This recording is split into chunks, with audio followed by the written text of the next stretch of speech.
Hi everybody, I'm Bill Whittle, and this is The Firewall.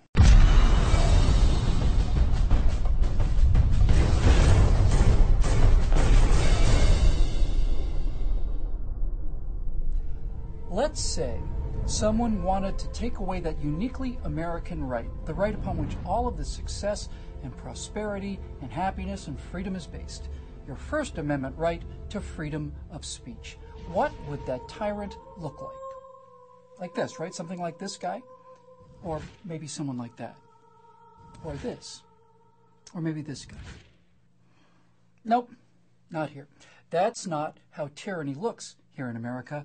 This smiling, normal-looking woman is Anne Revelle. She heads the FEC, that's the Federal Elections Commission. She's a Democrat in a Democratic administration, pursuing the Democratic Party's goal of intimidating, jailing, and otherwise harassing their political opponents, who are mean because they don't like being told what to do or think, the way nice people do. So, she's been ordered to weaponize the government against unregulated speech on the internet. We don't call it free speech anymore because that term is archaic and also probably racist. Now, it's not like she doesn't want to. As a typical progressive Democrat, Anne Revelle has two overriding psychological needs. First, regulate everything. How on earth can people like Anne Revelle, and for that matter, the President of the United States, ever be able to feel secure when the American people are just running around starting businesses willy-nilly or irresponsibly making internet videos that don't conform to the official truth or reading news stories on places like Fox or the Drudge Report? Now, the idea of something being unregulated, like, say, the internet, is anathema to these control freaks, so the chance to regulate something, anything, is good to go right out of the gate. But even better, Anne Revelle not only wants to regulate the internet, she wants to target those regulations against conservatives on the internet. You see, apparently, a couple of ads were run for free on YouTube. Those ads said mean things about President Obama, and that's wrong. So now, this smiling, ordinary-looking soccer mom-type fascist tyrant is threatening to regulate content on websites like the Drudge Report, weaponizing the government and using its coercive power to stifle criticisms of Democrats.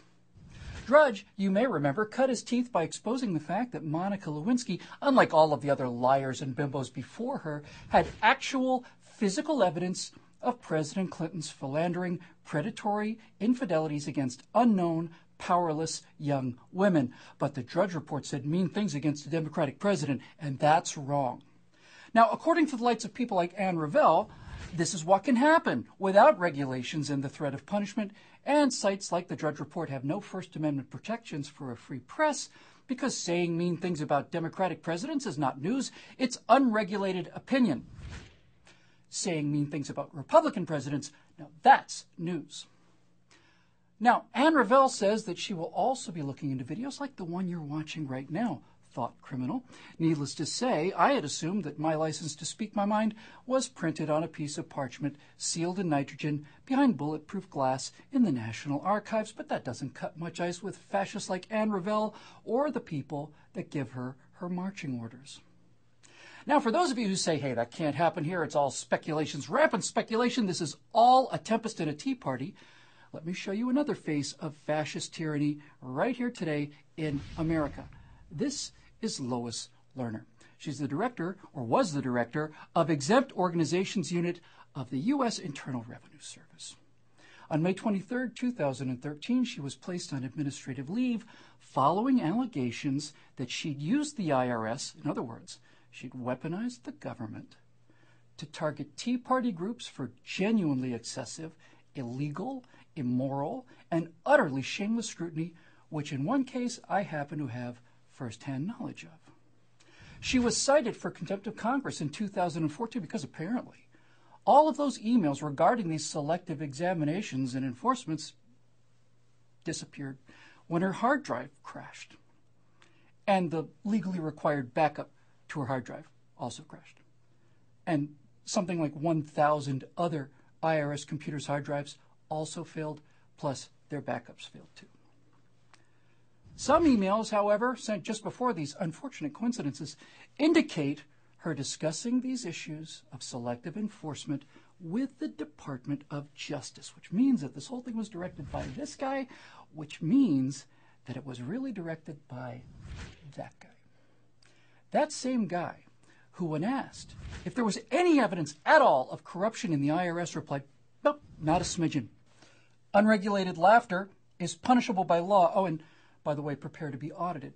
Because none of this Bill of Rights stuff means anything to these people. Your First Amendment right to free speech, your Second Amendment right to self-defense, your Fourth Amendment right to be secure in your persons, houses, papers, and effects, the 10th Amendment admonishment that those powers not specifically granted to the federal government are reserved to the states or to the people. It's all just parchment for them.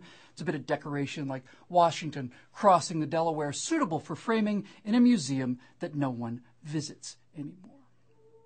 It's certainly not the law, because as we all know, the law is what the Chicago political machine says it is. Hey, nice Bill of Rights you got there. Sure be a shame if something happened to it. Please subscribe to our YouTube channel and be sure to visit us at TruthRevoltOriginals. And to keep these messages coming, please consider making a donation by clicking here.